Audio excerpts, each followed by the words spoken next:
Hi అండి అందరికీ. ఈరోజు వీడియో ఏంటంటే చేపల కూర అండి. మామిడికాయలతో చేపల కూర చేసుకున్నాం. టేస్ట్ చాలా బాగుంటుంది. ఎప్పుడు ఒకేలాగా కాకుండా ఇలా డిఫరెంట్గా టేస్టీగా మనం చేసుకున్నాము అంటే ఈ చేపల కూర అనేది చాలా చాలా బాగుంటుంది. నోటికి కూడా చాలా బాగుంటుంది. ముందుగా దీనికి కావాల్సిన చింతపండు మనం తీసుకొని చింతపండుని శుభ్రంగా కడిగి వాటర్ పోసుకొని నానబెట్టుకుందాము. ఒక 10 నిమిషాల తర్వాత నానిన తర్వాత దాంట్లో ఉన్న రసాన్ని మనం తీసుకొని వేరొక గిన్నెలో పోసుకుందాము. వేరొక గిన్నెలో వేసుకున్న తర్వాత దాంట్లోకి 2 టేబుల్ స్పూన్ వరకు కారం వేసుకున్న తర్వాత పసుపు. కారం అనేది రుచికి తగినంతగా వేసుకోవాలి. దీంట్లోకి సాల్ట్ని కూడా వేసుకొని పక్కన పెట్టుకుందాము. స్టవ్ పైన బాండి పెట్టుకొని దాంట్లోకి 2 టేబుల్ స్పూన్ వరకు ధనియాలు వేసుకున్న తర్వాత మెంతులు కూడా వేసుకొని జీలకర్ర వేసుకొని ఫ్రై చేసుకుందాము.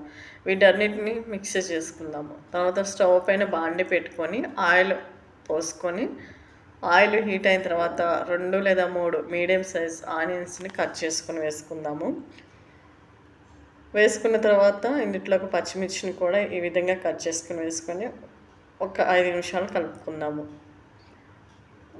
చాలా సింపుల్గా ఉంటుంది. టేస్ట్ అనేది చాలా బాగుంటుంది. దీంట్లోకి అల్లం వెల్లుల్లి పేస్ట్ కూడా వేసుకొని పచ్చివాసన పోయే విధంగా మనం ఫ్రై చేసుకుందాము.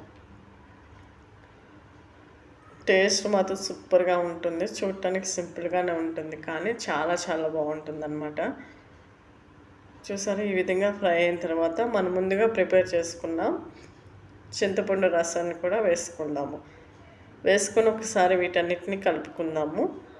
ఇవి 2 నిమిషాల తర్వాత చూస్తే పులుసు అనేది మరుగుతూ ఉంటుంది.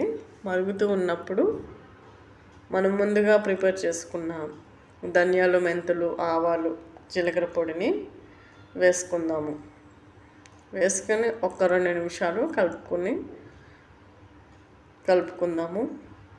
టేస్ట్ మాత్రం ఈ విధంగా చేయండి, చాలా చాలా బాగుంటుంది. దీంట్లోకి మనము కేజీ చేపలు తీసుకొని వీటిని మనం నీసువాసన లేకుండా దీంట్లో సాల్ట్, పసుపు వేసి కడుక్కున్నాము అంటే నీసువాసన లేకుండా ఉంటుంది. వీటిని మనము మరుగుతున్న పులుసులోకి ఒక్కొక్క ముక్కను వేసుకుందాము. వీడియోలో చూపించిన విధంగా చూసారా, వీటన్నిటిని మనం వేసుకుందాము. చాలా సింపుల్గా మనం ప్రిపేర్ చేసుకోవచ్చు.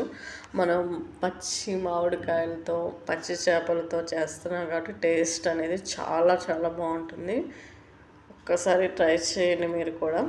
దీంట్లోకి మనము మామిడికాయ ముక్కలు కూడా కట్ చేసి వేసుకున్నాము. అవి కూడా నేను మీకు చూపిస్తాను, చూడండి.